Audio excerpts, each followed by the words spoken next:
DJ Duvvada Jagannatham. Allu Arjun హీరోగా హరీష్ శంకర్ దర్శకత్వంలో ఈ మూవీ ప్రకటించడమే సెన్సేషన్. మూవీకి సంబంధించిన అప్డేట్స్ అన్నీ వైరల్ గా స్ప్రెడ్ అయ్యాయి. కానీ అసలు విషయం ఏంటనే సంగతి డీజే టీజర్ రిలీజ్ అయినప్పుడే తెలిసింది. సరైనోడు సక్సెస్ మీట్ లో చెప్పన బ్రదర్ అంటూ బన్నీ చేసిన కామెంట్స్ కు డీజే టీజర్ కు డిస్లైక్స్ రూపంలో రిటార్ట్ ఇచ్చారు పవన్ ఫ్యాన్స్.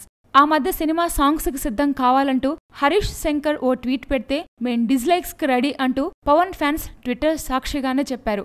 ఇప్పుడు ఆడియో టీజర్ ను రిలీజ్ చేసింది డీజే టీం. చిన్న మ్యూజిక్ బిట్ మాత్రమే కావడంతో ఇప్పటి వరకు 5 లక్షల వ్యూస్ మాత్రమే వచ్చాయి. కానీ అసలు విషయం ఏంటంటే ఆ ఆడియో టీజర్ కు ఇప్పటి వరకు 17,000 లైక్స్ రాగా డిస్లైక్స్ ఇప్పటికే 11,000 దాటిపోయాయి. అంటే పని కట్టుకొని మరీ డిస్లైక్స్ కొడుతున్న విషయం తెలిసిపోతుంది. అంటే పవర్ స్టార్ ఫ్యాన్స్ ఇంకా చెప్పన్ బ్రదర్ ను ఏమాత్రం మర్చిపోలేదని అర్థమవుతుంది. జస్ట్ టీజర్కే ఇలా ఉంటే ఇకపై రాబోయే పాటలు, ట్రైలర్లకు ఎలాంటి రియాక్షన్ రానుందో చూడాలి. Please subscribe. Hi, it's me Purna. Please subscribe.